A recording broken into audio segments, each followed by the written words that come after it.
يا روح الوئام أنشدي حلو الكلام اعزي في حلو التهاني ردديها بانسجام امضي يا روح الوئام أنشدي حلو الكلام اعزي في حلو التهاني ردديها بانسجام مذ تغنى بالقوافي كل من صلى وصام انتشى الكون حبورا انسوه عم அஸ்ஸலாமு அலைக்கும் வரஹ்மத்துல்லாஹி வபரகாத்துஹு. அல்ஹம்துலில்லா இன்னல் ஹம்தலில்லா நஹ்மதுஹு வ நஸ்தஈனுஹு வ நஸ்தக்ஃபிருஹு வ நஊது பில்லாஹ் மின் ஷுரூரி அன்ஃபுஸினா வ மின் ஸய்யிஆத்தி அஅமாலினா மை யஹ்திஹில்லாஹு ஃபலா முதில்ல லஹு வ மை யுضلل ஃபலா ஹாதிய லஹு வ அஷ்ஹது அல்லா இலாஹா இல்லல்லாஹு வஹ்தஹு லா ஷரீக லஹு வ அஷ்ஹது அன்ன முஹம்மதன் அப்துஹு வ ரசூலுஹு அம்மா பஅத். கண்ணியத்துக்குரிய இல்லாமல்ல அல்லாஹ் நல்லடியார்களே, பெரியவர்களே, சகோதரர்களே, அன்புக்குரியவர்களே, தாய்மார்களே, சகோதரிகளே, அன்புக்குரியவர்களே, சமீப காலமாக மார்க்கத்தில் ஒவ்வொரு சாரார்களும் பலவிதமான பிரச்சனைகளை முன்வைத்து பலவிதமான குழப்பங்களை மக்கள் மன்றத்தில் உலா வரக்கூடிய நிலையை நாங்கள் பார்க்கின்றோம்.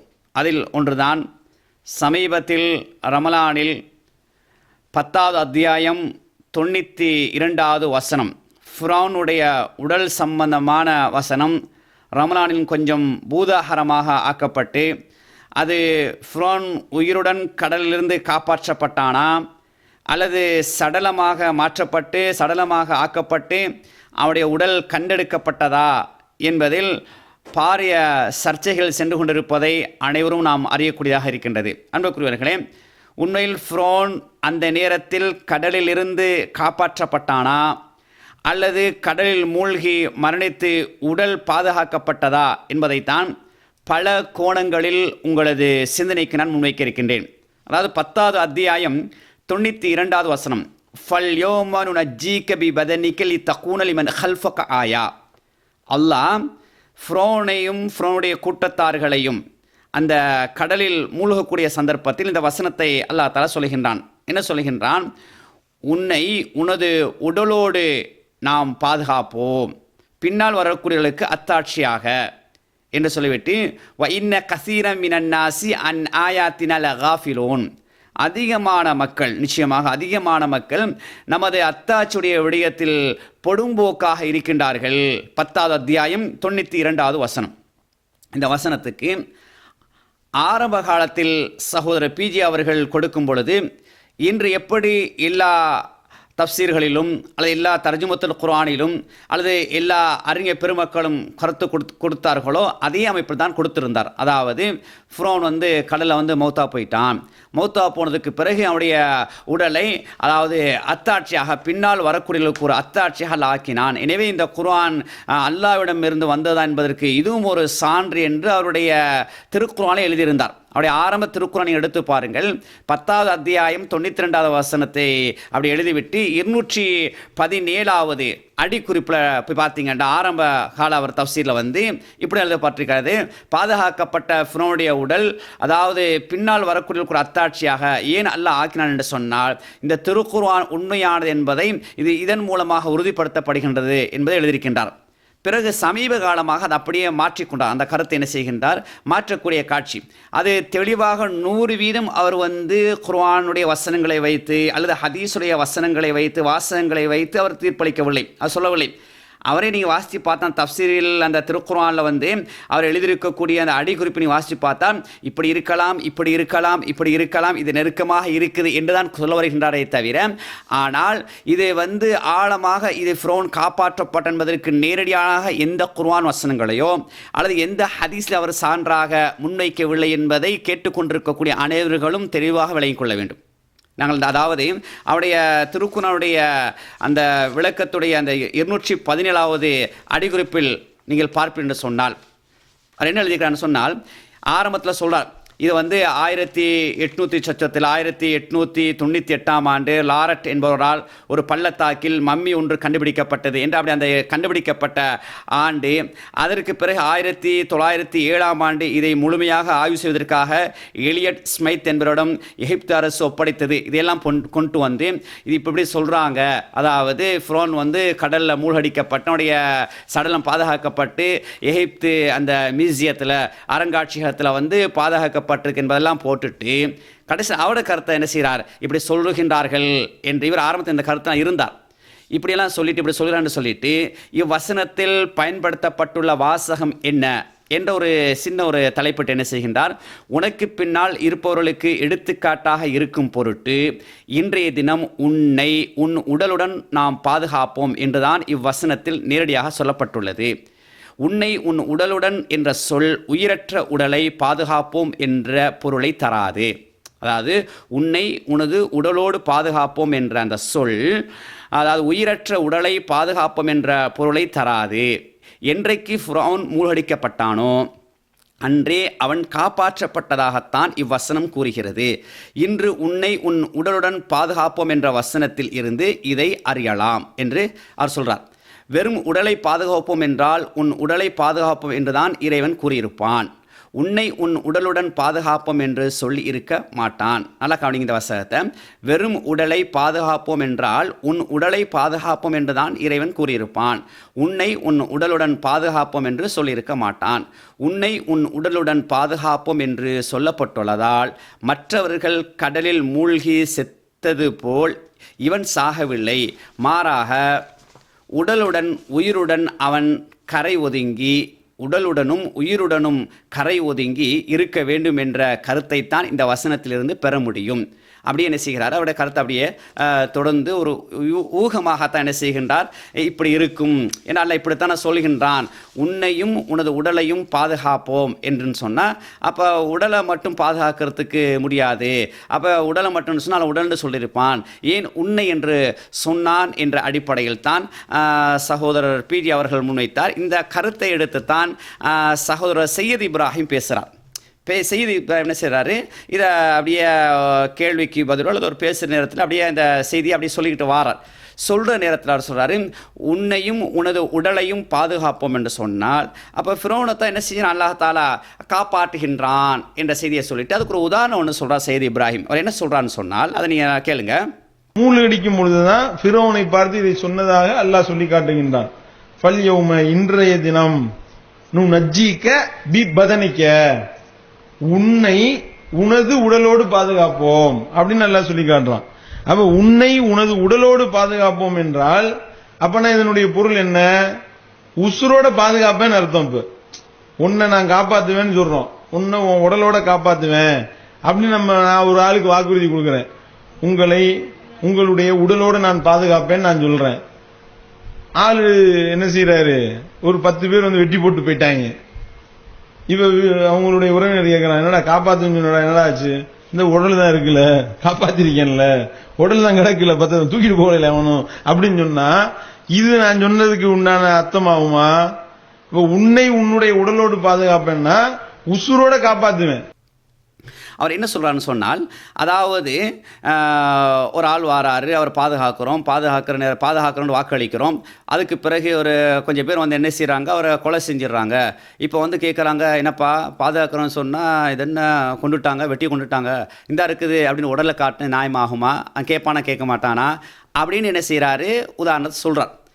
அதாவது இங்கே முதலாவது தெளிவை வைத்துக் கொள்ள வேண்டாம், இது பல கோணத்தில் ஒவ்வொரு திசையில் இதை ஃபிரௌனுடைய உடல் தான் என்பதை அல்லாஹ்வுடைய உதவியினால் நான் எடுத்துக்காட்ட இருக்கின்றேன். நீங்கள் பாருங்கள், எப்படி பிஜி அவர்கள் சுருக்கமாக சொல்லிவிட்டு நெருக்கமாக இருக்குன்னு சொன்னாரோ அதே போல் நிறைய சான்றுகளை முன்வைத்து இதுதான் நெருக்கமாக இருக்குது என்பதை நீங்கள் விளங்கிக் கொள்வீர்கள் இன்ஷா அல்லாஹ். முதலாவது கவனிங்க, முதலாவது முரண்பாட்டை, முதல் கோணல் முற்றிலும் கோணல் சொல்வார்கள். அவர் சொல்லுகின்றார், அதாவது சையத் இப்ராஹிம் அதாவது பிஜி எழுதிய விடயத்தை எடுத்து சொல்லும் பொழுது என்ன சொல்லுகின்றார், உன்னையும் உனது உடலையும் பாதுகாப்போம் என்று நான் ஒரு ஆள்கிட்ட சொல்கிறோம் அப்படின்ட்டு. உண்மையில் இந்த நடைமுறைக்கு இந்த வசனம் பொருந்ததா இல்லையா என்பது முதலாவது கவனிங்க. இந்த வசனம் நடைமுறைக்கு பொருது, யாரை சரி நாங்கள் பார்த்து உன்னையும் பாதுகாப்பேன் உனது உடலையும் பாதுகாப்பேன் என்று யார்கிட்ட சரி நாங்கள் சொல்லுவோமா? அவர் சொல்லி காட்டுறார், உன்னையும் பாதுகாப்போம் உடலையும் பாதுகாப்புன்னு ஒருத்தர் சொல்கிறோம். சொல்லி கடைசியில் வந்து அவர் கேட்குற நேரத்தில் வந்து அவர் 4-5 பேர் வந்து கொலை செஞ்சுட்டு போயிடுறாங்க, கொஞ்சம் பேர் வந்து கொலை செஞ்சுட்டு போயிடுறாங்க. என்னப்பா உன்னையும் உன் உடலையும் பாதுகாக்கிறோன்னு சொன்னால் என்ன இப்படி ஆகிக்கிட்டேன், அந்த தான் பாதுகாத்துக்கிறேன்னு சொன்னால் நியாயமா, இந்த உடலை பாதுகாத்துக்கிறேன்னு சொன்னால் இது பொருந்துமா என்று கேட்குறா இல்லையா? இந்த வாசகம் உலகத்தில் யாராவது பயன்படுத்துகின்றார்களா? அதாவது உன்னையும் உனது உடலையும் பாதுகாப்பு. உதாரணத்துக்கு ஒருத்தரை வந்து வெளிநாட்டுக்கு அனுப்பி வைக்கிறோம், அல்லது ஒரு ஊருக்கு அனுப்பி வைக்கிறோம். அப்போ கூட்டு போகிறவர் உன்னையும் உனது உடலையும் நான் பத்திரமாக கொண்டு போய் சேர்ப்பேன் அப்படி சொல்லுவாங்களா? அதாவது உன்னை நான் பத்திரமாக கொண்டு போய் சேர்ப்பேன்னு சொல்வார்களாம். உன்னையும் உனது உடலையும் நான் என்ன செய்வேன், கவனமாக பாதுகாத்துக் கொள்வேன் அப்படி சொல்லுவாங்களா? உன்னை நான் கவனமாக பாதுகாத்துக்கொள்வேன்னு சொல்லுவாங்களா? இல்லை நாங்கள் அல்லாட்டு துவா கேட்குறோம், யா அல்லாஹ் என்னையும் எனது உடலை நீ பாதுகாப்பாயாக அப்படி நாங்கள் துவா கேட்போமா? என்னை நீ பாதுகாப்பாயாக என்று துவா கேட்போமா? இப்போ உயிரோடு உள்ளவர்களுக்கு பயன்படுத்தக்கூடிய வசனம் எப்படின்னா, உன்னை உயிரோடு நான் பாதுகாப்பேன், உன்னை உயிரோடு அங்கு கொண்டு போய் சேர்ப்பேன், உன்னை பத்திரமாக எடுத்து செல்வேன், யா அல்லாஹ் என்னை நீ பாதுகாப்பாயாக அப்படி நாங்கள் துவா கேட்குறோம்.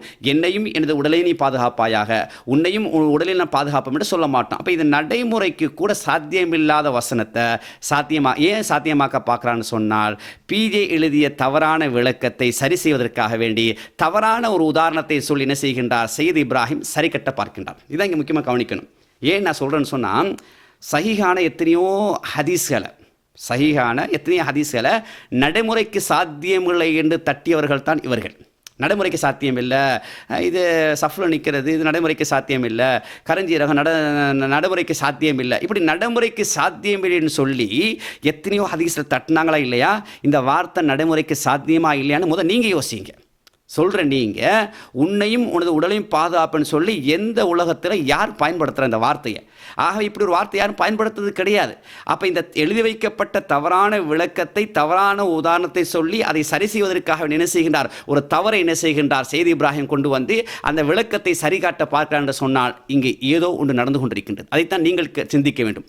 அப்போ இது முதலாவது பிழை என்பதை மிக தெளிவாக நாங்கள் என்ன செய்ய வேண்டும், விளங்கிக் கொள்ள வேண்டும். அதே போன்று இந்த வசனத்தில் வந்து, அதாவது ஃபல் யோம நுனஜ்ஜீக பி பதனிக்க, உன்னை உனது உடலோடு பாதுகாப்பு, உனது உடலோடு உன்னை பாதுகாப்போம் என்று ஏன் அல்லாஹ் தாலா சொல்கின்றான் என்று அந்த வசனத்தை நாங்கள் ஆழமாக சிந்திப்போம் என்று சொன்னால் நிச்சயமாக தெளிவான ஒரு விளக்கம் கிடைக்கும். ஏன்னு சொன்னால், அந்த ஃப்ரௌன் மரணிக்கக்கூடிய இடம் எது என்பதை நாங்கள் கவனிக்க வேண்டும். அவன் எந்த இடத்த வச்சு மௌத்தா போகிறான், கடலில் வைத்து மரணிக்கப்படுகின்றான், சாகடிக்கப்படுகின்றான்.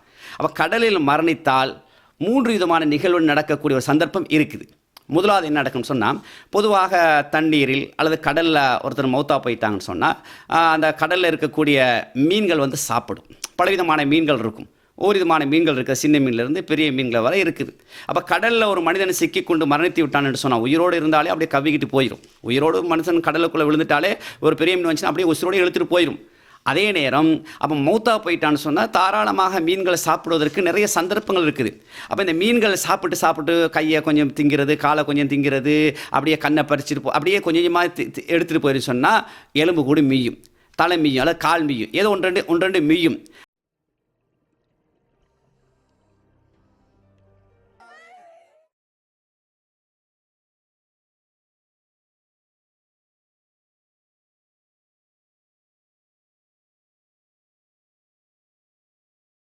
அப்போ இந்த இப்படி இருக்கக்கூடிய ஒரு சந்தர்ப்பத்தால் என்ன சொல்கிறான், அப்போ கடலில் மரணிக்கின்றான், அவன் கடலில் மரணிக்க வைக்கப்படுகின்றான், சாகடிக்கப்படுகின்றான். அப்போ இவனை பத்திரமாக பார்க்க வேண்டும். எனவே உன்னை உனது உடலோடு பாதுகாப்போம். பொருத்தமாக இருக்குதா இல்லையா? எப்படி எந்த மீன்களும் எந்த கடல் ஜீவராசிகளும் சாப்பிடாமல் உன்னை பாதுகாப்போம் என்பதற்கு மிக பொருத்தமாக இருக்குது. ஏன், மரணிக்கக்கூடிய இடம் கடல், இதுவும் ஒரு அமைப்பாக இருக்குது. அடுத்தது பாருங்கள், சரி மீன்களையே சாப்பிடவில்லைன்னு வைத்துக்கொள்வோம், எந்த ஜீவராசிகளும் மீன்களும் சாப்பிடலை. அடுத்த ஒரு உதாரணத்தை பாருங்கள், அடுத்த அமைப்பை பாருங்கள். அதாவது இப்போ தண்ணியில் இருந்து தண்ணியில் சாகடிக்கப்பட்டான்னு சொன்னால் அப்படியே இருந்து புஃபுன்னு ஊதி என்ன செய்யும், அப்படியே நாத்தம் எடுத்து அப்படியே வெடிச்சு என்ன செய்யும், அதாவது சிதைந்து போகும், அந்த பிஞ்சாக வெளியே வரும். அப்போ இப்படி போகாமல் ஊதி, அதாவது அலங்கோலமாக சிதைக்கப்பட்டதாக உருக்குலைக்கப்பட்டதாக இல்லாமல் அப்படியே உனது உருவத்தை உனது உடம்போடு பாதுகாப்போம் என்பதற்கு பொருத்தமாக இருக்குது. உயிரோட மனுஷனுக்கு இப்படி சொல்கிறத விட செத்தவருக்கு சொல்வதான் பொருத்தமாக இருக்குது. பாருங்கள், அவங்க என்ன சொல்கிறாங்கன்னா, இறந்த ஒரு உயிரற்ற ஒரு பொருளுக்கு உடலுக்கு சொல்வது பொருத்தமில்லைன்றாங்க. அதுதான் பொருத்தம். அதுதான் பொருத்தம். அப்போ பாருங்கள், அப்போ எந்த மீனும் சாப்பிடல. அப்போ மீன் சாப்பிட்டாலும் அரைகுறையாக இருக்கும், முக்கால்வாசி போயிடும், காவாசி போயிடும், எலும்பு கூடு இருக்கும், தலை இருக்கும், கால் இருக்கும். அப்படி தான் நாங்கள் பார்க்கலாம். சில காட்சியை கூட நீங்கள் பார்க்கலாம். அப்போ இந்த அடிப்படையில் அப்போ எதுவுமே தீண்டாமல், எதுவுமே சாப்பிடாமல், எதையுமே நெருங்காமல் உன்னை உனது உடலோடு பாதுகாப்போம் என்பதற்கு பொருத்தமாக இருக்குது. அல்லது வெடித்து சிதறி சின்ன பின்னமாகி பிஞ்சு பிஞ்சு போயிடாமல் அப்படியே பாதுகாப்போம் என்பதற்கும் ஒரு சான்றாக பொருத்தமாக இருக்குது. அதுவும் இல்லாவிட்டால் மூன்றாவது ஒரு கட்டத்தை நாங்கள் சிந்திப்போம் என்று சொன்னால், கடலை பொறுத்தவரை இந்த இடத்துல ஒருவன் உள்வாங்கப்படுறான் என்று சொன்னால், மூழ்கடிக்கப்படுறான் என்று சொன்னால், இன்னொரு நாட்டில் இன்னொரு திசையில் இல்லை இன்னொரு பகுதியில் அந்த கடல் அப்படியே கொண்டு போய் வீசிடும். இன்றைக்கி நாங்கள் பார்க்குறோம் சர்வசாதாரணமாக. ஆகவே ஃபிரௌன் இந்த இடத்துல மூழ்கடிக்கப்பட்டவன் கடல் அலைக்கு தள்ளப்பட்டு ஒதுக்கப்பட்டு வேறொரு திசையில் வேறொரு நாட்டில் வேறொரு பகுதியில் வீசப்பட்டு விடலாம். ஆகவே யாருன்னு தெரியாமல் என்ன செஞ்சிருவாங்க, கரையை ஒதுங்கினால் எடுத்து அடைக்கிடுவாங்க, எடுத்து புதைச்சிடுவாங்க. ஏன்னா இன்றைய காலத்தில் அமெரிக்காவில் அதிபர் யாருன்னு எல்லாருக்கும் தெரியும். அவர் இங்கிட்டு வந்தார்னா தெரிய வருதான் அதிபரையே நாங்கள் நேரடியாக ஊடகங்கள் மூலம் பார்க்குறோம். ஒவ்வொரு நாட்டில் யார் யார் ஜனாதிபதி, யார் யார் பிரதமர், யார் யார் என்னென்ன என்று முக்கியமான ஆட்களெல்லாம் எங்களுக்கு தெரியும். அந்த அடிப்பில் அன்றைய காலத்தில் அந்த நிலைமை கிடையாது. அது அந்த வட்டத்துக்குள்ளே தான் ஃபிரௌன் யாருன்னு தெரியும். இன்னொரு நாட்டுக்கு ஃபிரௌனை பற்றி யாரும் தெரியாது. ஃபிரௌனை கேள்விப்பட்டிருப்போனே தவிர ஆளை நேரடியாக பார்த்துருக்க மாட்டாங்க. அப்போ கடலில் உள்வாங்கப்பட்டு கடல் ஏதோ ஒரு திசையில் வீசப்பட்டுரும். சில அப்படி அமையுது. அதிகமாக நீங்கள் இன்றைக்கி நாங்கள் பார்க்கலாம், உலக நடைமுறையை நாங்கள் பார்க்கலாம். அப்போ உள்வாங்கப்பட்ட அந்த ஃபிரௌன் உடைய சடலம் வேறொரு பகுதிக்கு சென்று அதை எடுத்து அப்படி மக்கள் தெரியாமல் என்ன செஞ்சிடலாம், அதாவது யாருன்னு தெரியாத ஒரு சடலம் ஒதுங்கியிருக்குன்னு சொல்லி அடைக்கிறலாம், புதைத்து விடலாம். ஆகவே உனது உடலை உடம்போடு பாதுகாப்போம். அப்போ இந்த 3 உதாரணத்தையும் பாருங்கள், மிக பொருத்தமாக இருக்குதா இல்லையா? ஏன் அல்லாஹ் உனது உடலை உடம்போடு பாதுகாப்போம் என்று சொன்னால், அப்போ இப்படி நாங்கள் ஏன்னா மரணித்த இடம் கடல். அப்போ கடலில் இப்படி விபரீதம் நடக்க இருக்குது. அந்த அடிப்பில் நாங்கள் பார்க்கும்போது அப்போ இது முதலாவது தெளிவாக இருக்குது. அடுத்தது நீங்கள் பாருங்கள், பொதுவாக செத்த பிறகு தான், மரணித்த பிறகு தான் அதை சவம்னு சொல்லுவோம், அல்லது பிணம்னு சொல்லுவோம், அல்லது உடம்புன்னு சொல்லுவோம். மரணித்த உடம்பு அப்படின்னு சொல்கிறோம். உயிருள்ளவங்களுக்கு நாங்கள் உடம்புன்ற வார்த்தையை பயன்படுத்த அவங்க என்ன சொல்கிறாங்கன்னா, செத்த பிறகு தான் பொருத்தம்ன்றாங்க. அதாவது செத்ததுக்கு சொல்கிறது பொருத்தம் இல்லை, சாகாமல் உயிரோடு இருக்க தான் பொருத்தம்னு சொல்கிறாங்க. அப்படி யாருமே பொருத்தமாக சொல்கிறது கிடையாது. உயிருள்ள மனுஷனை பார்த்து உன்னையும் உனது உடலையும் பாதுகாப்போம், உன்னையும் உனது உடலையும் பத்திரமாக கொண்டு போன்னு யாரும் சொல்ல மாட்டாங்க. செத்த உடலுக்குத்தான் பொதுவாக சொல்கிறது உடம்புன்னு சொல்ல வரும். அப்போ எல்லாம் தெளிவாக சொல்லலாம் இல்லையா? அப்போ உனது உடம்பை உன்னோடு பாதுகாப்போம்னா அப்போ செத்த இடம் ஒரு வித்தியாசமான இடம், அழுகாமல் எந்த விதமான உயிரினங்கள் சாப்பிடாமல் அதை உடம்போடு உன்னை நாம் பாதுகாப்பு என்பதற்கு மிக பொருத்தமாக இருக்குது. இது ஒன்றே போதும். சரி, அடுத்ததுக்கு வருவோம். அடுத்து அந்த வசனத்தை அல்லாஹ் தஆலா என்ன சொல்கின்றான், லித்தகூன லிமன் ஹல்ஃபக ஆயா, லித்தகூன லிமன் ஹல்ஃபக ஆயா. இந்த பின்னல் வரக்குள்ளுக்கு அத்தாட்சியாக இந்த ஆயத் என்ற வசனம் இருக்குது தானே, இந்த சொல் என்ன செய்து, இது ஃபிரௌன் செத்து விட்டான், அவனுடைய சடலம் தான் என்பதை உறுதிப்படுத்து. இந்த ஆயா என்ற இந்த ஆயத் என்ற வசனம் அது எப்படின்னு சொன்னால் பாருங்கள், அதாவது அல்லாஹ் தஆலா குர்ஆனில் ஆயத் அல்லது ஆயாத் எங்கெல்லாம் பயன்படுத்தியிருக்கின்றானோ அந்த வசனங்களை நீங்கள் எடுத்து பார்த்தீங்கன்னு சொன்னால், அல்லது அல்லாஹ் எதையெல்லாம் அத்தாட்சி அல்லது அத்தாட்சிகள் என்று சொல்கின்றானோ அந்த வசனங்களை எல்லாம் நீங்கள் எடுத்து பார்த்தீங்க என்றால், அல்ல அந்த அத்தாட்சியை நீங்கள் பார்ப்பீங்க என்று சொன்னால், வானங்களை அல்லாஹ் தஆலா அத்தாட்சி என்று சொல்கின்றான். அதே போன்று மலைகள் அத்தாட்சி என்று சொல்லி காட்டுகின்றான்.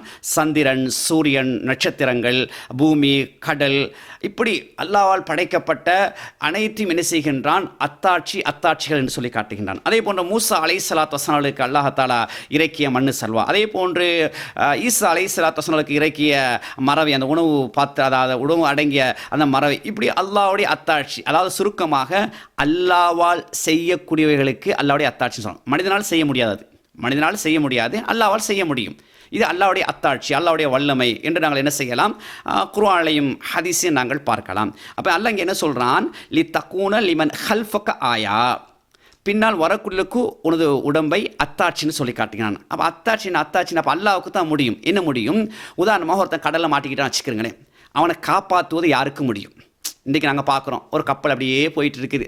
அப்படியே போயிட்டு இருக்கிற நேரத்தில் திடீர்னு ஏதோ விபத்து, ஏதோ பிரச்சனை, கடலுக்குள்ளே கப்பல் அப்படியே மூழ்க போகிற நேரத்தில் அந்த கப்பலுக்குள்ளே இருக்கிற கொஞ்சம் பேர் இருக்கிறாங்க, ஒரு 50 பேர் இருக்கிறாங்க வச்சுக்கோங்க உதாரணத்துக்கு, கொஞ்சம் பேர் இருக்கிறான். இதில் என்ன செய்வாங்க, ஒரு அரைவாசி பேர் அப்படியே தண்ணிக்குள்ளே அப்படியே உள்வாங்கப்பட்டுருவாங்க. அதில் ஒரு கொஞ்சம் பேர் என்ன செய்வாங்க, அப்படியே நீச்சல் தெரிஞ்சவங்க அப்படியே நீஞ்சி அப்படியே கரைக்கு தப்பி வர பார்ப்பாங்க. இன்னும் ஒரு சிலர் தத்தெடுத்து கொண்டிருக்கிற நேரத்தில் அங்கிட்டிருந்து வர கப்பல் அல்ல படகு என்ற செய்யும் அவளை காப்பாற்றும். அப்போ ஒரு தத்தளிக்கக்கூடிய மனிதனை அல்லது தடுமாறக்கூடிய ஒரு மனிதனை காப்பாற்று என்பது ஒரு அத்தாட்சி அல்ல. அது யாருக்கு முடியும்? அப்போ முடியாத காரியம் என்னன்னு சொன்னால், இறந்த உடலை பாதுகாப்பது என்பது யாருக்கு முடியாது. இறந்த உடலை பாதுகாப்பது என்பது யாருக்கும் முடியாது.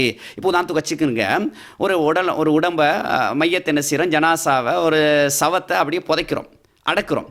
அடைக்கிறதுக்கு பிறகு என்ன நடக்குதுன்னு சொன்னால், குறிப்பிட்ட காலத்துக்கு பிறகு அந்த உடம்பு அழிக்கப்பட்டு மண்ணோடு மண்ணாக போகக்கூடிய காட்சியை பார்க்குறோமா இல்லையா? அப்போ அது பாதுகாக்க முடியாது. ஆனால் அதையும் தாண்டி அல்லாஹ் என்ன சொல்கின்றான், லி தக்கூன லிமன் ஹல்ஃபக ஆயா, பின்னால் வரக்கூடியவர்களுக்கு உனது உடம்பை அத்தாட்சியான்னு சொன்னான், என்னால் பாதுகாக்க முடியும். அப்போ உடம்பை பாதுகாக்கிறது ஒரு அத்தாட்சி. ஏன் மனிதனால் முடியாதது மனிதனையும் தாண்டி இறைவனால் முடியக்கூடியது என்ற ஒரு நிரூபிக்கக்கூடிய இந்த ஆயத்தென்றது அவன் செத்துட்டான், அந்த உடம்பை நான் பாதுகாப்பேன், அது அத்தாட்சின்ற அல்லாஹ் தஆலா. தப்பிச்சு ஒரு மனுஷனை வெளியே கொண்டு வந்து அத்தாட்சி இல்லையே, ஒரு அதிசயம் இல்லை. இவங்க சொல்வது போல தப்பிச்சு வந்துட்டான், இது ஆயத்துன்னு சொன்னது. இது ஆயத்து இல்லை, தப்பிச்சு வாரது என்பது ஆயத்து அல்ல. சரியா? அது பிறகு சில விஷயங்களை உங்களுக்கு நான் சொல்லி காட்ட இருக்கின்றேன்.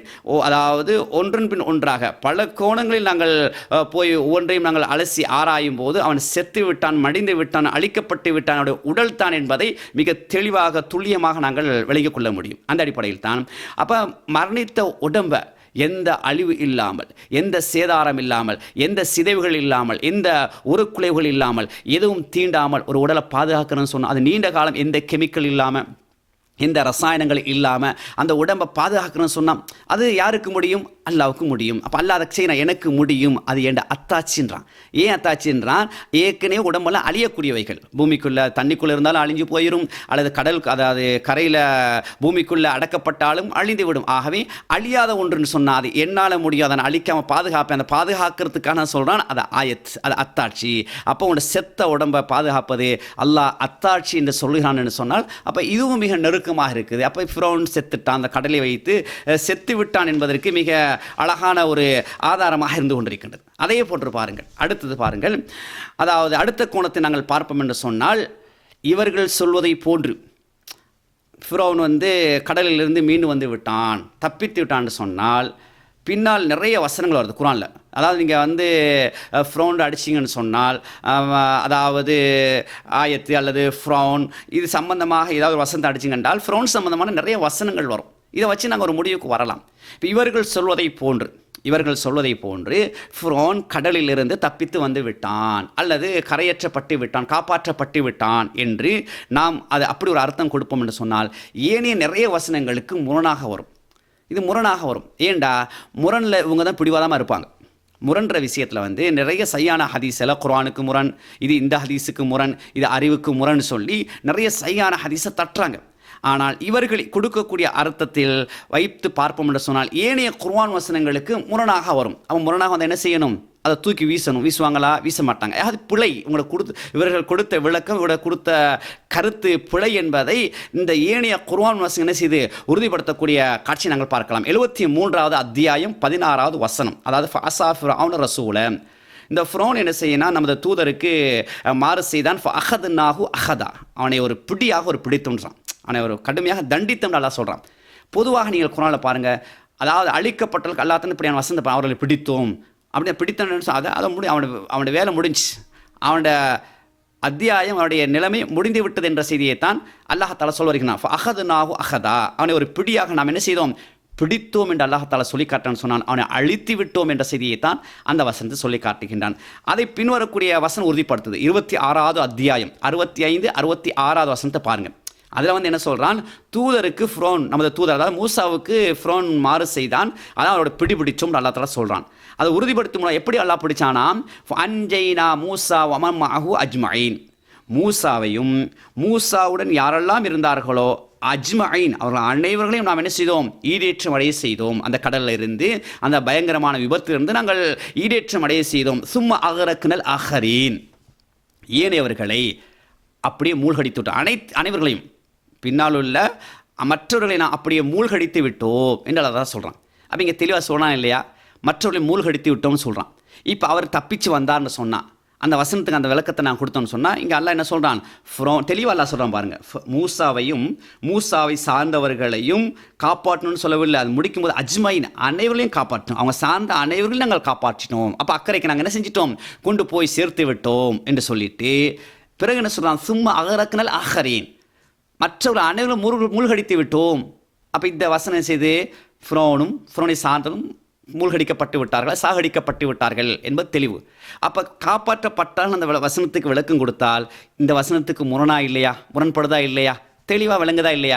ஆகவே முரண்படாமல் அழகா என்னது அந்த வசனம் என்ன சொல்லுதுன்னு சொன்னால் ஃபிரௌன் செத்துட்டான், செத்த உடம்பத்தான் பேசுது என்பதை மிக தெளிவாக நாங்கள் விளங்கிக் கொள்ளலாம். அடுத்த வசனத்தை காணுங்க, 29வது அத்தியாயம் 39-40 வசனத்தை பாருங்கள். அல்ல மிக தெளிவாக சொல்லி காட்டுகிறான் பாருங்க. வகாரூன வ ஃபிரௌன வ ஹாமான வலக்கது ஜாஅஹும் மூஸா பில் பையினாத். அதாவது காரூனிடத்திலும் ஃபிரௌனிடத்திலும் ஹாமானிடத்திலும் அவர்களிடத்தில் நமது தூதர் மூசா தெளிவான ஆதாரத்தை கொண்டு போனார். ஃபஸ்தக்பரு ஃபில் அர்லி, அவர் என்ன செய்தார்கள், பூமியில் பெருமை அடித்தார்கள். அதாவது பெருமை அடித்து இதை நாங்கள் ஏற்றுக்கொள்ள மாட்டோம் என்ற அடிப்படையில் என்ன செய்தார்கள், பேசினார்கள், உதறி தள்ளினார்கள். ஒமா கான சாபிகீன், அவர்கள் அதாவது வெல்லக்கூடியவர்கள் அல்ல வெற்றி பெறக்கூடியவர்களாக ஆயிருக்கவில்லை என்ற செய்தி அல்லாஹ் தஆலா சொல்லிட்டு 40வது வசனத்தை தொடர்ந்து என்ன சொல்கிறான்னால் ஃபகுல்லன் அஹத்னா பி தம்பிஹி, இவர்கள் ஒவ்வொருவரும் நாங்கள் பிடித்தோம் சொல்கிறான். மேலே தெளிவாக பேரை சொல்கிறானா இல்லையான்னு பாருங்கள். அல்லாஹ் சொல்கிறான், காரூனை சொல்கிறான், ஃபிரௌனை சொல்கிறான், ஹாமான சொல்கிறான். சொல்லிவிட்டு உங்கள்கிட்டலாம் மத்தாட்சிகள் போச்சு, நம்முடைய வசனங்கள் போச்சு, ஆனால் இவர்கள் எதையும் அவர்கள் ஏற்றுக்கொள்ளவில்லை. இப்படி ஏற்றுக்கொள்ளாமல் என்ன செய்தார்கள், பெருமை அடித்தார்கள். பெருமை அடித்து இதை புறக்கணித்தார்கள். அதனால் என்ன, நாம் அவர்களுடைய செய்த பாவத்தின் காரணமாக பிடித்தோம் அல்லாஹ் சொல்கிறான். அப்போ பிடித்தோன்னு சொல்லக்கூடிய நேரத்தில் எப்படி பிடித்தான், ஃபா மின்ஹும் மன் அர்சன் அலை ஹாசிபன், சிலருக்கு கல் மலையை பொழிவித்து என்ன செய்தோம், அவர்கள் அப்படியே இல்லாமல் ஆக்கிட்டோம். வ மின்ஹும் மன் ஹசஃப்னா பிகில் அருள, சிலரை அதாவது பூமியின் மூலமாக உள்வாங்கப்பட்டு புதைக்கப்பட்டு அவர்கள் அப்படியே நாங்கள் என்ன செய்து விட்டோம், அழித்து விட்டோம், பிடித்தோம் எல்லாம் சொல்கிறான். வ மின்ஹும் மன் அகரக்னா, சிலரை அப்படியே கடலுக்குள் தண்ணீருக்குள் மூழ்கடித்து நாம் அப்படியே கொன்று விட்டோம், அழித்து விட்டோம் என்று 29வது அத்தியாயம் 39வது 40வது வசனம் தெளிவாக சொல்கிறானா இல்லையா? அப்போ இங்கே தெளிவாக சொல்கிறான். அப்போ யாருமே அல்லாஹ்வுடைய தண்டனைக்கு ஆளாக்கப்பட்டவர்கள் யாரும் தப்பித்த வரலாறு குர்ஆன்லையோ ஹதீஸ்லையோ பார்க்க முடியாது. அல்லாஹ்வுடைய பிடியிலிருந்து அநியாயக்காரர்கள், அக்கிரமக்காரர்கள் தப்பித்து வந்த எந்த விஷயத்தையும் நாங்கள் பார்க்க முடியாது. அப்போ இப்படியான வசனங்கள் 10வது அத்தியாயம் 92 வசனத்துக்கு முரணாக இருக்குதா இல்லையா? அந்த வசனத்தில் காப்பாற்றப்பட்டான் என்று சொன்னால் ஃபிரௌன் உயிரோடு காப்பாற்றப்பட்டான் என்ற விளக்கத்தை கொடுத்தால் மூழ்கடிக்கப்பட்டான், அழிக்கப்பட்டான், தண்டிக்கப்பட்டான், அப்படியே இல்லாமல் ஆக்கிவிட்டான் என்ற வசனத்துக்கு இந்த வசனம் முரண்படுதா இல்லையா? இன்னொரு வசனம் அல்ல சூரத்துல் பக்ரால அல்ல தெளிவாக சொல்லி காட்டுகின்றான். என்ன சொல்லி காட்டுகின்றான், அதாவது நீங்கள் பார்த்து கொண்டிருக்கும் போது அவர்களை நாங்கள் தண்டித்தோம்ன்றான். நீங்கள் பார்த்து கொண்டிருக்கும் போது அவர்களை தண்டித்தோம்னு சொல்கிறான். அப்போ அல்லாஹ் தஆலா நான் அதுக்கு அடுத்த கோணத்தில் அதை நான் சுட்டி காட்டியிருக்கிறேன். அதே போன்று பாருங்கள் இன்னொரு வசனம் 10வது அத்தியாயம் 90வது வசனம், இதில் மிக தெளிவாக சொல்லி காட்டுறான் பாருங்கள். வஜாவஸ்னா பி பனி இஸ்ராயில் பஹ்ர, பனி இஸ்ராயல் என்ன செய்தார்கள், அதாவது கடலை கடந்தார்கள். அத்பாஹும் ஃபிரௌனு, நல்லா கவனிங்க, ஃபிரௌனும் வ ஜுனூதுஹு, அவனுடைய கூட்டத்தார்கள் என்ன செய்தார்கள், பகையன் வாதுவன், அநியாயம் செய்த அக்கிரமம் செய்த அந்த கூட்டத்தார்களும் ஃபிரௌன் என்ன செய்தார்கள், அந்த பனி இஸ்ராயல்களை துயர்ந்தார்கள். நல்லா கவனிங்க, துயர்ந்தார்கள். ஹத்தா இதா அதுரகஹுல் கரக், எது வரைக்கும், மூழ்கின்ற வரைக்கும். இங்கே பாருங்கள், அல்லாஹ் தஆலா பயன்படுத்தக்கூடிய அதுரகஹு, அவன்ட இப்போ ஆரம்பத்தில் என்ன சொன்னால் ஃபிரௌனும் பின்தொடர்ந்தான், வ ஜுனூதுஹு, அவனுடைய கூட்டமும் படையும் பின்தொடர்ந்து சொல்லிட்டு, ஆனால் சாகடிக்கிற நேரத்தில் மூழ்கடிக்கிற நேரத்தில் எதை பயன்படுத்துகிறான்டால் ஹத்தா எது வரைக்கும் பின்தொடர்ந்தார்கள் என்று சொன்னால் இதா அதுரகஹு, அவன் அடையும் வரை, அல் கர்க் மூழ்வதை அடைகின்ற வரை. அப்போ ஃபிரௌனால் தெளிவாக நேரடியாக சொல்லி காட்டுறான். படைகளை விட படைகளை பொதுவாக எல்லா இடத்துலையும் அதிகமான வசனங்களில் அனைவரையும் முழுகடித்தும் சொல்லிட்டு இந்த இடத்துல குறிப்பிட்ட அதிரக்காகு அவனை அல் கர்க், அந்த மூழ்கின்ற வரை, அந்த தண்ணீருக்குள் அந்த கடலுக்குள் மூழ்கின்ற வரை, மூழ்குதலை அடைகின்ற வரை நாம் என்ன செய்தோம், அவர்கள் பின்தொடர்ந்தார்கள். இங்கே தெளிவாக சொல்லிட்டான், ஃபிரௌன் மூழ்கடிக்கப்பட்டு விட்டான். மூழ்கடிக்கப்பட்டுட்டான் என்ன கருத்து, யாரும் தப்பிச்ச வரலாறு கிடையாது. அதாவது நீங்கள் பாருங்கள், மூசா அலைஹிஸ்ஸலாத்து வஸ்ஸலாம் அவர்களும் அப்படியே அவர் கூட்டத்தார்களும் காப்பாற்றப்பட்டு விட்டார்கள். இங்கே ஃபிரௌன் என்ன செய்கின்றான், அழிக்கப்பட்டு விட்டார். அப்போ அவர்கள் காப்பாற்றப்பட்டு விட்டார்கள், இவர்கள் மூழ்கடிக்கப்பட்டு விட்டார்கள். இல்லை, பொதுவாக அந்த வார்த்தையை எல்லாத்தையும் பயன்படுத்துகிறான். படைகளுக்கும் மூழ்கடிக்கப்பட்டதான் சொல்கிறான். யாரையும் நான் கொன்றுவிட்டு நேரடியாக அல்லாஹ் தஆலா பயன்படுத்தலை. என்ன சொல்கிறான், அதாவது அவர்களை நாம் என்ன செய்கின்றோம், மூழ்கடிச்சிட்டோம் சொல்கிறான்.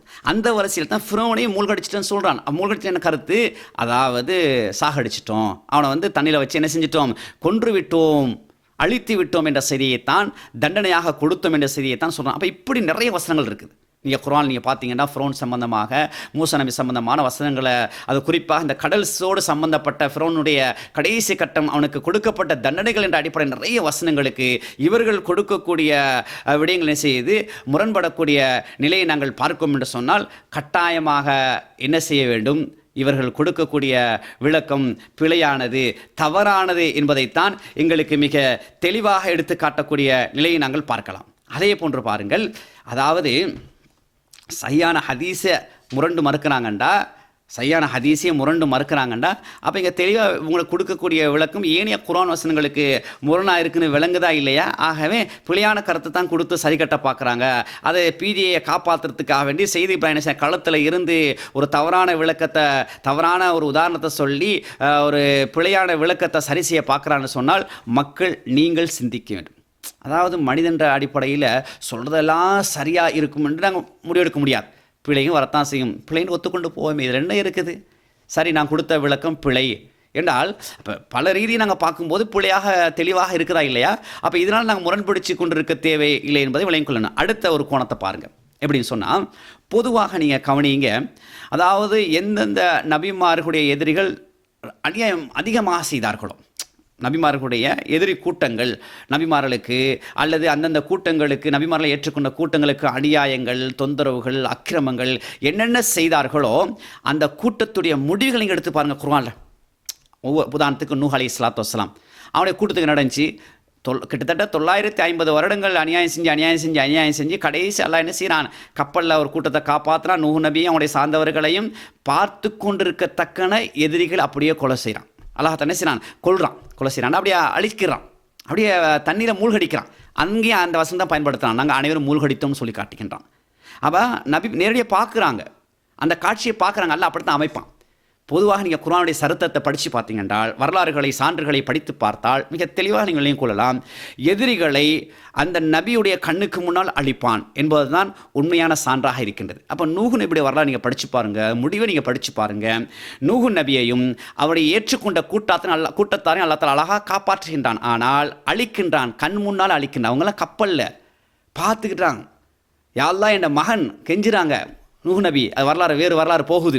நேரடியாக அல்லாஹ் தஆலா தண்டிக்கக்கூடிய காட்சி, அப்படியே உள்வாங்கி தண்ணிக்குள் மூழ்கடித்து அனைவரும் சாகடிக்கக்கூடிய, தண்டிக்கக்கூடிய காட்சி. அப்போ நபி பார்த்துக்கிட்டு இருக்கிறாங்க, அந்த கூட்டம் பார்க்குது. அதே போல் பாருங்கள், ஷுஐப் அலைஹிஸ்ஸலாத்து வஸ்ஸலாம் கூட்டமாக இருக்கலாம், அல்லது சாலிஹ் அலைஹிஸ்ஸலாத்து வஸ்ஸலாமுடைய கூட்டமாக இருக்கலாம். இப்படி யாரெல்லாம் எந்தெந்த நபிமார்களுக்கு பலவிதமான அநியாயங்கள், அக்கிரமம் செஞ்சாங்களோ, நேரடியாக நபி பார்த்துக்கிட்டு இருக்கிற நேரத்தில் நபிக்கு முன்னால் அழிக்கப்பட்ட கூட்டம், அல்ல அழிக்கப்பட்டு காலையில் வந்து அப்படியெல்லாம் பார்க்குறாங்க. பூகம்பத்தினால் அப்படியே மௌத்தா போய் கிடக்கிறாங்க.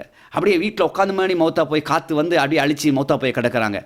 அழிக்கிற நேரத்திலையும் அல்லாஹ் தஆலா காட்டுறான், அழித்த பிறகு அடுத்த நாள் காலையிலையும் காட்டக்கூடிய காட்சியை நாங்கள் குர்ஆனில் பார்க்குறோம்டா. நபி நேரடியாக பார்க்குறாங்க, ஏன் அநியாயம் செஞ்சான். அப்போ நபியுடைய உள்ளத்தையும் திருப்திப்படுத்துவதற்காக வேண்டியும் இவ்வளோ காலம் அநியாயம் செஞ்சு நீங்கள் பொறுமையாக இருந்தீங்களா இல்லையா?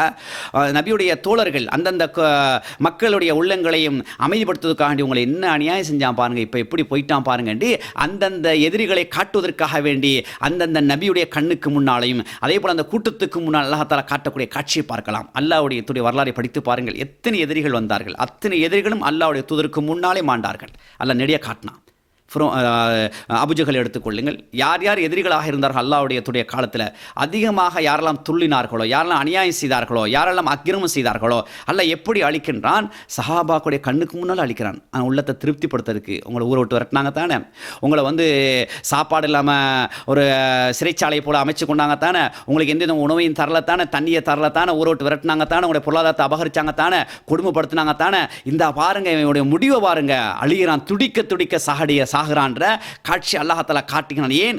நபியுடைய உள்ளத்தையும் அமைதிப்படுத்த வேண்டும், சஹாபாக்களுடைய தோழர்களுடைய உள்ளத்தையும் அமைதிப்படுத்த வேண்டும் என்பதற்காக வேண்டி வரலாறு நீங்கள் படித்து பார்த்தீங்கன்னா, அநியாயம் செய்தவர்களை ஒன்று நேரடியாக பார்க்கும்போது அல்லது செத்து கிடந்த அடுத்த நாள் வந்து பார்க்கக்கூடிய காட்சியை நாங்கள் பார்க்கிறோம் என்று சொன்னால், கண்ணியத்துக்குரிய தாய்மார்களே, சகோதரி பிரிவுகளே, அப்போ இதுவே வரிசையில் தான் ஃபிரௌன் சாகக்கூடிய காட்சியை துடித்து சாகக்கூடிய காட்சியை, அந்த கொல்லப்படக்கூடிய தண்டிக்கூடிய காட்சியை, அங்கே மூசா நபியும் மூசா நபியை சார்ந்தவர்களும் அப்படியே கரையேறுறாங்க. இவங்க அப்படியே உள்வாங்கும் பொழுது இந்த அலை அப்படியே மூடுகிறது. அந்த மூடப்பட்ட அலையில் மரணிக்கக்கூடிய காட்சியை கரை சேர்ந்தவர்கள் அங்கு காப்பாற்றப்பட்ட பார்க்கக்கூடிய காட்சியை தான் அல்லாஹ் தஆலா வரலாறு சொல்லி காட்டுகிறான். அவரை மூசாவையும் மூசா சார்ந்தவர் அஜ்மைன் அனைவர்களையும் நாங்கள் காப்பாற்றணும்னு சொல்கிறான்னு சொன்னால், அப்போ இது சான்று எங்களுக்கு. இந்த வரலாறுகளாம் சான்று. ஒரு விஷயத்தை மட்டும் நாங்கள் என்ன செய்ய விதிவிலக்காக நாங்கள் என்ன செய்ய அப்படியே கொண்டு போயிட்டு கேட்கலாம். இப்போ இவங்க என்ன சொல்கிறாங்கன்னா விதிவிலக்குன்னு ஒரு வாசியை கொண்டு வராங்க. இப்போ தான் உங்களுக்கு விதிவிலக்குடைய அருமை விளங்குது. ஹதீஸெல்லாம் பேசும்போது ஆயிஷா நாய் இப்படி சொன்னாங்களா விதிவிலக்கு, ஆயிஷா நாய் சொன்ன விதிவிலக்கெல்லாம் இங்கே சரி வராதுன்றாங்க. இப்போ உங்களுக்கு விதிவிலக்கு உங்கள் தேவைப்படுது உங்களுக்கு. ஏன் இதை சமாளிக்கிறதுக்காண்டி இப்போ விதிவிலக்கா இதுக்கு. அப்போ வாங்க திருப்பி போவோம் ஹதீஸை திருப்பி இன்னொரு பக்கம், அதாவது நீங்கள் முரண்பட்ட ஹதீஸ்ன்னு பார்த்தீங்கல்ல, அதை விதிவிலக்குன்னு பேசுவோமா? இப்படி நீங்கள் யோசிச்சு பாருங்கள். எனவே அன்புக்குரியவர்களே, இவர்களுக்கு தேவைப்பட்டால் விதிவிலக்கு தேவை, இவர்களுக்கு தேவைப்பட்டால் நான் சொல்கிற கருத்து தான் உலகமே ஏற்றுக்கொள்ளணும், இல்லாட்டி அவங்க வழிகேடு, இல்லாட்டி முஷ்ரிக்கு, இல்லாட்டி அவங்க பிதத்துவாதிகள் இப்படின்னு ஃபத்வா கொடுக்கறதில் மட்டும் முந்திக்குருவாங்க. ஆனால் அவங்களோட பிழைய உலகமே எடுத்து காட்டினாலும், வெவ்வேறு கோணங்களில் எடுத்து காட்டினாலும், அவரவர்களுக்கு புலப்படக்கூடிய ஆய்வு ரீதியாக அல்லது அறிவு ரீதியாக எடுத்து காட்டினாலும் எங்களோட தலைவர் சொல்லிட்டாரா அதை அப்படியே ஏற்றுக்கொள்வோம். சரியே பிழையோ அவர் திருத்துற வரைக்கும் நாங்கள் திருத்தி கொள்ள மாட்டோம், நாங்கள் திருந்தவும் மாட்டோம்னு பிடிவாக பிடிக்கிறீங்க என்றால் நடுநிலைமையாக உள்ளவர்கள் சிந்தியுங்கள். இது நடுநிலைமையாக உள்ளவர்களுக்கு நான் பேசுகிறேன். ஏனால் பிடிவாதக்காரர்களை ஒருபோதும் இந்த உபதேசங்கள் திருத்தாது. ஏன்னா அன்றிலிருந்து அவர்கள் இல்லை சீல் வைக்கப்பட்டவர்களுடைய உள்ளங்களை என்ன செய்ய முடியாது, சீர்படுத்த முடியாது. ஆகவே நடுநிலையாக இருக்கணும். யோசிங்க. இவ்வளோ கோணங்களை நீங்கள் பார்த்தீங்கன்னா, நான் மட்டுமல்ல நிறைய அறிஞர்கள் தொடர்ந்து பேசிக்கிட்டே இருக்கிறாங்க. நான் மட்டுமல்ல, இந்த வசனத்துக்கு நிறைய தமிழ் பேசக்கூடிய அறிஞர்கள் தொடர்ந்து அந்த ரமலானிலிருந்து பேசிக்கொண்டே இருக்கின்றார்கள். அனைத்தையும் கேளுங்கள். ஒவ்வொரு கோணங்களில் ஒவ்வொரு விடயங்கள் தெளிவாக்கப்பட்டு கொண்டிருக்கின்ற சொன்னால் நடுநிலைமையான சிந்திங்கள். ஏன்னா இது குர்ஆன் சும்மா சாதாரண விஷயம் அல்ல. நீங்கள் குர்ஆன் சரிதான்னு சொல்லும் பொழுது குர்ஆனை நீங்கள் பிழை காண்றீங்க. குர்ஆனை பிழை காணும் பொழுது நீங்கள் எங்கே இருக்கிறீங்க, உங்களை எங்கே கொண்டு போகிறாங்க என்பதை ஆழமாக நிதானமாக சிந்திங்க. அவருக்கு எடுத்துக்காட்டுங்க, அவரை சார்ந்தனுக்கு எடுத்துக்காட்டுங்க. நீங்கள் ஒரு நிலைப்பாட்டை தெளிவாக அமைச்சுக்கொள் என்பதற்காக வேண்டித்தான் இதை நான் எடுத்து காட்டுகிறேன். சரி, அடுத்த கோணத்துக்கு வாங்க. இப்போ இவர்கள் சொல்வதை போன்று ஃபெரும் காப்பாற்றப்பட்டு விட்டான். இப்போ என்ன செஞ்சிருப்பான் தெரியுமா? இவங்க யூகிக்கிற மாதிரி எங்களுக்கு யூகிக்க முடியும் தானே. இப்போ ஏற்கனவே சொன்னதெல்லாம் ஒரு பக்கம் வச்சுட்டு இவர்கள் யூகிக்கிறாங்களே இப்படி நடந்திருக்கலாம், அதனால தான் இப்படி சொல்கிறாண்டு. இப்போ ஃபிரௌன் வந்தவன் என்ன செஞ்சிருப்பான்டா, காப்பாற்றப்பட்டான் இல்லையா? இப்போ திருப்பி மக்கள்கிட்ட பார்த்தீங்களா, நான் கடவுள், நான் இறைவன், நான் சொன்னா இல்லையா, நான் ரப்புக்கு ஆலன்னு சொன்னா இல்லையா, நான் தான் உயர்ந்த கடவுள்னு சொன்னா இல்லையா, வந்துட்டேன் பார்த்தீங்களா, கடல்ல இருந்து வந்தனா இல்லையா, சொல்வானா இல்லையா, சொல்கிறதுக்கு வாய்ப்பு இருக்குதா இல்லையா, சாதிக்க முடியுமா இல்லையா, இன்னும் தொடர்ந்து அடிமையாக வச்சு கொண்டு இருக்க முடியாதா? முடியும். அப்போ இப்படி ஒரு நிலையை தவறாக கொடுக்க வேண்டிய ஒரு துர்பாக்கியமான நிலை வரும். சரி, அது இல்லாட்டியும் கூட அது ஒரு பக்கம் வச்சுருவோம். இப்படி சிந்திக்கிறதுக்கும் வழி இருக்குது.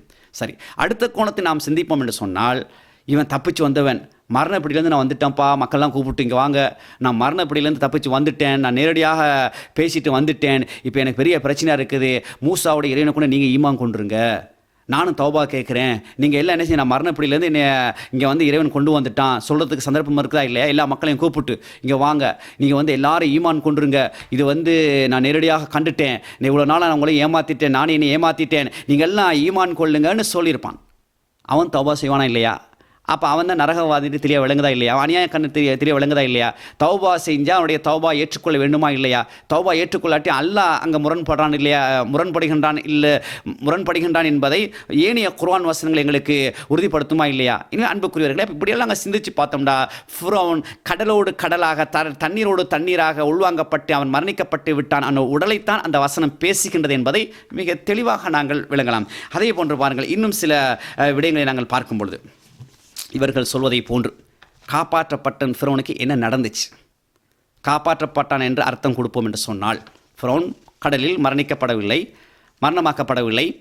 அவன் தண்டிக்கப்பட்டு அழிக்கப்படவில்லை, அவன் என்ன செய்யப்பட்டான், கடலிலிருந்து வெளியேற்றப்பட்டு விட்டான் என்று சொன்னால், இந்த ஃபிரௌனுக்கு என்ன நடந்துச்சு நீங்கள் சொல்லுங்க. அதை ஏன்னு சொன்னால், ஃபிரௌன் இப்போ ஒரு சொல்கிறாரு, செய்தி பேசும்போது நாயா பேயா அலைஞ்சி அப்படியே எல்லாம் அவனை தண்டிக்கிறதுக்கான அப்படி விட்டுருப்பான்னு நீங்கள் சொல்லக்கூடாது. அப்படி நடந்திருக்கும், இப்படி நடந்திருக்கும். ஏன்னா ஒரு விஷயத்தை நீங்கள் தெளிவுபடுத்தும் போது தெளிவான ஒரு சான்றை கொண்டு வரணும். ஏன் நான் கேட்குறேன்னு சொன்னால், இந்த வரலாறு இதோடு முடியலை, அதுக்கு தான் நான் கேட்குறீங்க. வரலாறு முடியுதுண்டா ஒரு வேளை நாங்கள் என்ன சொல்லலாம், இது இப்படி நடந்திருக்கலாம் அப்படி நடந்திருக்கலாம்னு சொல்லலாம். இந்த வரலாறு முடியலை, அதாவது மூசா அலைஹிஸ்ஸலாத்து வஸ்ஸலாம் அவர்களும் அவருடைய கூட்டத்தார்களும் கடலிலிருந்து காப்பாற்றப்பட்டு என்ன செய்கின்றார்கள், அப்புறப்படுத்தப்படுகின்றார்கள், அதாவது ஈடேற்றமடைய செய்யப்படுகின்றார்கள். அதோடு அங்கிட்டு காப்பாற்றப்பட்டு இவர் இங்கிட்டு காப்பாற்றப்பட்டு அதோட சாப்டர் க்ளோஸ் ஆகலை, அந்த அத்தியாயம் அப்படியே முடியலை, அது தொடருது கதை. அப்போ தொடரும்னு சொன்னால் எப்படி தொடருது?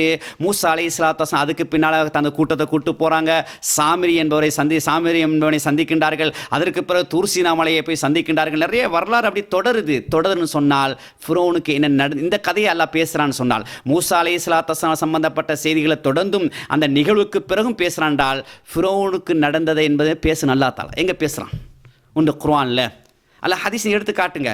இல்லை ஃபிரௌன் காப்பாற்றப்பட்டு இப்போ இப்படி நடந்துச்சு, இந்த இருக்குது குர்ஆன் வசனம், இல்லை இந்த இருக்குது ஹதீஸ் காட்டணும். நாங்கள் காட்டுவோம். எப்படி மூசா அலைஹிஸ்ஸலாத்து வஸ்ஸலாம் காப்பாற்றப்பட்டு அதற்கு பிறகு நிறைய நிகழ்வுகள் நடக்குது. குர்ஆன் எங்களுக்கு சான்றாக இருக்கின்றது. அப்போ வரலாறு நீடித்து செல்கின்றது, வரலாறு தொடர் கதையாக போகுதுன்னு சொன்னால் இந்த ஃபிரௌனை பற்றி எல்லாம் பேசல. அதுக்கு பிறகு சொன்னால் அவனோட சாப்டர் க்ளோஸ், அவனோட கதை முடிஞ்சிச்சு, அவ்வளோதான். அவனோட கதை முடிஞ்சதுக்கு பிறகு முடிஞ்ச கதையை பேசி வேலை இல்லை, அவன் உடலோட முடிஞ்சிச்சு. அதைத்தான் அல்லாஹ் தஆலா சொன்னான், உன்னையும் உனது உடலையும் பாதுகாப்பு, உடலோடு உன்னை பாதுகாப்பும் பண்ணிட்டான். உனது உடலை பாதுகாப்புன்றதுக்கு இது ஒரு அத்தாட்சி. ஏன் அந்த கதை தொடர்ந்து சொன்னால், இப்போ நீங்கள் சொல்கிறது போல் காப்பாற்றப்பட்ட ஃபிரௌனுக்கு என்ன நடந்துச்சு, ஒன்று பித்து பிடிச்சவங்க போல், அல்ல நீங்கள் சொல்ல நாயா பேயாண்டு ரோடோடு அலைஞ்சி பைத்தியக்காரனை போல மக்கள்லாம் கல்லால் எரிஞ்சு அல்ல ஏதோ ஒன்று நடந்திருக்க வேண்டும் என்பதை நீங்கள் சான்றாக முன்வைக்கணும். ஏன் இந்த வரலாறு தொடராக செல்வதன் காரணமாக இதை நாங்கள் கேட்கின்றோம். இந்த வரலாறு அதோடு முடியுதுன்னு சொன்னால், மூசா நபி அவங்ககிட்ட காப்பாற்றப்பட்டாங்க, ஃபிரௌன் இங்கிட்டு வந்துட்டான், அதோடு முடியுதுன்னு சொன்னால் அப்போ ஒரு வகைக்கு நாங்கள் சொல்லலாம், சரி இது ஏதோ ஒரு இக்கண்ணா இருக்குது என்று சொல்லலாம். ஆனால் வரலாறு தொடருன்னு சொன்னால் நீங்கள் காட்ட வேணும், மூசா நபியை ஏனைய நிகழ்வு நல்லா பேசுகிறாண்டால் இந்த ஃபிரௌனுக்கு என்ன நடந்தது என்பது நிச்சயம். ஏன்டா கதைக்கு ஒரு கதாநாயகன் போல கதைக்கு மையக்கருத்து இந்த ஃபிரௌன் தான். அவன் தானே ஆட்டி படைச்சிக்கிட்டு இருந்தான், அவனை வச்சு தான் அல்லாஹ் தானே செய்கிறான். மூசா நபி அந்த கூட்டத்தார்கள் ஏனையர்களை வச்சு அப்படியே அல்லாஹ் தானே நடந்த சம்பவத்தை எங்களுக்கு சொல்கிறான். அப்போ அவன் அதோட முடிஞ்ச கதையை அல்லாஹ் தானே முடிச்சிடான். அவனுக்கு மரணிக்க வச்சு என்ன செய்கிறான், உன்னை உனது உடலோடு பின்னால் வரக்கூடியவர்களுக்கு நம் ஒரு அத்தாட்சியாக பாதுகாப்பேன் என்று சொல்லக்கூடிய நிகழ்வை நாங்கள் பார்க்கணும். இது இப்படி நிறைய கோணத்தில் நாங்கள் அணுகுவோம் என்று சொன்னால், ஃபிரௌன் அந்த கடலில் அந்த நேரத்தில் கொல்லப்பட்டு விட்டான், அழிக்கப்பட்டு விட்டான். அல்லாஹ் அந்த உடம்பை பார்த்து பேசுகின்றான், உன்னையும் உனது உடம்பையும் நாம் பாதுகாப்போம். அதாவது ஃபிரௌன் மரணிக்கக்கூடிய நேரத்தில் பேசுகிறான், உன்னையும் உனது உடலையும் பின்னால் வரக்கூடியவர்களுக்கு அத்தாட்சியாக நாங்கள் பாதுகாப்போம் என்று அல்லாஹ் தஆலா சொல்கிறான்டால் நிச்சயமாக அந்த உடம்பைத்தான் அல்லாஹ் தஆலா பாதுகாப்பதாக சொல்கின்றான். இப்போ இவ்வளோ கோணத்தில் நாங்கள் பார்த்தோம். ஹதீஸை நீங்கள் கவனிங்க. புகாரில் 4737வது ஹதீஸில் வருது. அதாவது அந்த ஆஷூரா சம்பந்தமான நோன்பு சம்பந்தமாக வரக்கூடிய நேரத்தில் அப்போ ரசூல் ஸல்லல்லாஹு அலைஹி வஸல்லம் அவங்களுக்கு அறிவிக்கப்படுது, யூதர்கள் 10ஆம் நாள் ஆஷ்ராவுடைய 10வது நாள் முஹர்ரம் மாதம், அந்த 10வது நாள் என்ன செய்கிறாங்க, நோன்பு பிடிக்கிறாங்க. காரணம் கேட்டால், அதாவது மூசா நபி ஃபிரௌனை வெற்றி கொண்ட நாள். புகாரில் 47:37 புகாரி 4737வது ஹதீஸில் அவங்க என்ன சொல்கிறாங்கன்னு சொன்னால், மூசா நபி ஃபிரௌனை வெற்றி கொண்ட நாள், அதன் நினைவாக என்ன செய்ய நோன்பு பிடிக்கணுன்றாங்க. அப்போ வெற்றி கொண்ட நாள் என்னது, வெற்றினா என்னது, அந்த இடத்துல வெற்றினா என்ன, அதாவது ஒரு 2 பேர் சண்டை பிடிக்கிறாங்க, வெற்றி தோல்வி, அவர் வெற்றி அடைஞ்சார், அவருக்கு இது கிடைக்குது, இவர் தோல்வி அடைஞ்சார், 2 பேரும் இது இருக்கிறான். ஆனால் இங்கே வெற்றி தோல்வி என்னன்னு சொன்னால், கடலுக்குள் 2 பேரும் போகிறாங்க, ஒருவருக்கு வெற்றி கிடைக்குதுன்றா அவர் காப்பாற்றப்படுறார். மூசா நபி கூட்டம் காப்பாற்றப்படுகின்றார்கள், தோல்வியை கடலுக்குள்ளே மாட்டிக்கொள்கிறாங்க, சாகடிக்கப்படுறாங்க. அப்போ மூசா நபியை ஃபிரௌனை வெற்றி கொண்ட நாள், ஆகவே அதை நாங்கள் என்ன செய்கிறோம், நாங்கள் நினைவாக நோன்பு பிடிக்கிறோம் என்று புகாரில் 4737வது ஹதீஸிலும், அதை இன்னும் உறுதிப்படுத்தி முஸ்லீமில் 2083வது ஹதீஸ், அதாவது 2083 எப்படி வருதுன்னு சொன்னால், இந்த சம்பவத்தை அப்படி வருது, நீங்கள் ஏன் நோன்பு பிடிக்கிறீங்க எல்லாம் அப்படியே கேட்டு வர நேரத்தில் இந்த யூதர்கள் என்ன சொல்கிறாங்க என்றால், அதாவது மூசா நபி காப்பாற்றப்பட்டு ஃபிரௌன் தெளிவாக சொல்கிறாங்க, ஃபிரௌனும் அவருடைய கூட்டத்தார்களும் கடலில் மூழ்கடிக்கப்பட்ட நாள் தெளிவாக சொல்கிறாங்க அவங்க. இல்லாட்டி அந்த ரசூல் அந்த இடத்த எடுத்து காட்டியிருப்பாங்க, ரசூல் அந்த இடத்த விளக்கம் கொடுத்துருப்பாங்க. ஃபிரௌனும் அந்த கூட்டத்தார்கள் என்ன செஞ்சாங்க, மூழ்கடிக்கப்பட்ட நாள், மூசா நபி காப்பாற்றப்பட்டு ஃபிரௌனும் அவருடைய கூட்டத்தார்களும் மூழ்கடிக்கப்பட்ட நாள், எனவே தான் அதை நினைவு கூறும் முகமாக நாங்கள் நோன்பு பிடிக்கிறோம்னு சொல்லக்கூடிய செய்தியை முஸ்லீமில் 2083வது ஹதீஸில் கத்தில் இருக்குது. சில நேரங்களில் அவங்களோட பிடிவாதத்தின் காரணமாக அந்த 2 ஹதீஸையும் மறுப்பாங்க. இனிமேல் மறுத்துட்டாங்கன்னு தெரியல, இப்போ மறுக்க வேண்டிய கட்டத்தில் இருக்குன்னு அவங்க ஏன் முரண்படுதே, அந்த ஹதீஸ் அந்த குர்ஆன் வசனம் சொல்லுது. அவங்களோட அடிப்படையில் அவங்க சொல்கிற அடிப்படையில் அனுபவம் சொன்ன இப்படித்தான் அவங்க சொல்கிறாங்க. சொல்லிட்டு ஹதீஸை பார்த்தா முரணாக இருக்கும், எனவே இது முரண்படுன்னு மறுப்பாங்க. வேற ஒன்றும் இல்லை, ஹதீஸ் சரியாக தான் இருக்கும், இதில் ஏதோ ஒரு பிரச்சனை இருக்குது, இதில் ஏதோ ஒரு குறைபாடு இருக்குது, அவங்களுக்கே தெரியாது. அப்படிதான் சொல்லுவாங்க. மறுத்த ஹதீஸ்லாம் பாருங்கள், அறிவிப்பாளர் வரிசையெல்லாம் சரியாக தான் இருக்கும், சொல்லுவாங்க இதில் ஏதோ ஒரு பிரச்சனை இருக்குது, ஏதோ ஒரு பிரச்சனை. சந்தேகம்னா இஸ்லாம் என்ன சொல்லுது? இஸ்லாம் சந்தேகத்துக்கு என்ன சொல்லுது? ஈமானுடைய பாதுகாப்புனா நீங்கள் ஒதுங்கணும், தீர்ப்பளிக்க போகக்கூடாது. உனக்கு இப்போ என்ன சொல்கிறாங்க, அதில் ஏதோ ஒரு பிரச்சனை இருக்குது, அது ஏதோ ஒரு சந்தேகம் இருக்குது, இதில் ஏதோ ஒரு குழு எல்லாம் சரியாக தான் இருக்குது, அறிவிப்பாளர்லாம் சரியாக தான் இருக்கிறாங்க, ஆனால் ஏதோ இருக்குது. என்ன இருக்குது சொல்லுங்கள் முத. ஆனால் ஏதுண்டா இதென்ன சும்மா ஏதோ ஒரு மறைமுகமாக ஆனால் ஏதோ இருக்குது. அதுபோல் இப்போ இந்த குர்ஆன் வசனத்துக்கு இந்த ஹதீஸ் 2 ஹதீஸும் முரண்படுவதை போன்று முரண் அல்ல. இவர்களுடைய பாணியில் நான் சொல்கிறேன். இந்த ஏன்டா காப்பாற்றப்பட்டு விட்டார்கள்னா இந்த குர்ஆன் ஹதீஸ் தெளிவாக சொல்லுது. ஒன்று, மூசா நபி ஃபிரௌனை வெற்றி கொண்ட நாள் என்று சொல்கிறாங்க. 2வது, முஸ்லீம் அந்த ஹதீஸினை உறுதிப்படுத்தி மூழ்கடிக்கப்பட்டார்கள் என்று தெளிவாக வருதுன்னு சொன்னால், கண்ணியத்துக்குரியவர்களே நிதானமாக நீங்கள் சிந்திக்கணும்.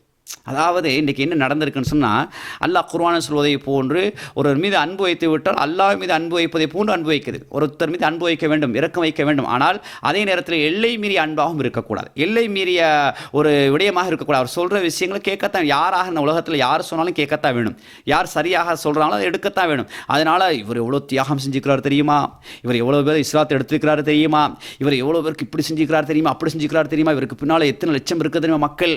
இது எல்லாம் ஒரு குர்ஆன் வசனத்திற்கோ உறுதிப்படுத்துவதற்கு அல்லது ஹதீஸை தெளிவுபடுத்துவதற்கு இது எல்லாம் சான்று கிடையாது. சஹாபாக்கு வரலாறு பாருங்கள், நீங்கள் எத்தனை சஹாபாக்கு ரசூலோட இருந்தாங்க, யுத்த காலத்தில் போய் மௌத்தா போனாங்க, அதாவது தற்கொலை செஞ்சு கொண்டாங்க, ரசூலோட இருந்தார்கள், இப்படியெல்லாம் தியாகம் செஞ்சார்கள் அப்படின்ற முன்னுள்ளதை பேச முடிவை தான் பார்க்கணும். முடிவு இப்போ கடைசி நிலைமை எப்படி இருக்குது? தியாகம் செய்தார், அதுக்காக வேண்டிய ஹதீஸம் மறுக்கிறதா?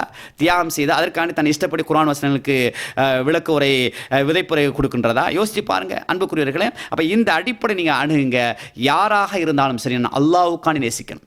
அப்போ விளக்கங்கள் பல ரீதியில் வரும்பொழுது அது எது பொருத்தமாக இருக்கும் அதை தான் நாங்கள் ஏற்றுக்கொள்ளுமே தவிர இது மட்டும்தான் சரி மற்றதெல்லாம் பேர். அப்போ உங்களுக்கு 2 பக்கத்துக்கும் சந்தேகம் வர நேரத்தில் நீங்கள் எந்த அடிப்படையில் அமைத்துக்கொள்ள வேணும்னு சொன்னால், அப்போ இஸ்லாம் என்ன சொல்லுது? உனக்கு சந்தேகம் அதட்டு ஒதுங்குன்னு தான் சொல்லுது. இப்போ உங்கள் மறுத்த ஹதீஸ்லாம் அதிகமாக நீங்கள் பாருங்கள், ஒதுங்கி என்ன நடக்குதுன்னு சொன்னால், அதாவது அப்படி இருக்குமோ இப்படி இருக்குமோ இதுக்குள்ளே என்னமோ இருக்குது இவங்க சந்தேகத்தோடியில் தான் வந்துட்டு கடைசி என்ன செய்கிறாங்கடா, ஒதுங்கக்கூடிய நிலையை நாங்கள் பார்க்குறோம்டால், நீங்கள் நிதானமாக சிந்தியுங்கள். இது நான் சொல்வதே நடுநிலைமையாக சிந்திக்கக்கூடியவர்களுக்கு சிந்தித்து எது இந்த வசனத்துக்கு பொருத்தமாக விளக்கமாக இருக்குது என்பதை அவருடைய குர்ஆன் எடுத்து நீங்கள் படித்து பாருங்கள். அதாவது 1092 அதே போல் ஒவ்வொரு அமைப்பின் மூலமாக வெளியிட்டு அனைத்து தர்ஜுமாக்களும் எடுங்க, தஃப்சீர் எடுத்து பாருங்கள். அதே போல் ஒவ்வொருத்தர் வரக்கூடிய கருத்துக்களை பாருங்கள். இங்கே என்ன செய்கிறேன்டா, வேறு யாரையும் கேட்கக்கூடாது. முந்தைய ஒரு காலம் இருந்துச்சா இல்லையா, தப்லீக் ஜமாத்தை அவங்களுடைய பேச்சுக்கெல்லாம் அவங்க என்ன சொல்லுவாங்கன்னா, தௌஹீத் ஜமாத்தில் பேச்சு கேட்காதீங்க. இன்றைக்கி அதே நிலை இவங்களுக்கு வந்துருக்குது, அவங்களோட பேச்சை கேட்காது, இவங்களோட பேச்சை கேட்காதீங்க. ஏன் விளக்கம் வந்துருச்சுன்னு சொன்னால் சில நேரம் தெளிவுகள் வந்துடும். ஆனால் அவங்க சொல்லும் சரி போல் இருக்குது, இவங்க சொல்லும் சரி போல். சில ஆட்கள் சொல்லுவாங்க, நீங்கள் சொல்லும்போது நீங்கள் சொல்லும் சரியாக இருக்கிற மாதிரி விளங்குது, அவங்க சொல்லும்போது அவங்க சொல்லும் சரி போல் இருக்குது என்று தடுமாற்றத்தில் நிறைய பேர் இருக்கிறாங்க. எது சரி எது பிழைன்று. இப்போ இது போல தான் நிறைய நீங்கள் படிங்க, வாசிங்க, வரக்கூடிய கருத்துக்களை எடுங்க, எது பொருத்தமாக இருக்குதோ அதை நீங்கள் என்ன செய்யுங்க, நடைமுறைப்படுத்தக்கூடிய அமைப்பை ஏற்படுத்துங்க. அல்லாஹ் தஆலா எங்களை புரிந்து கொள்வானாக.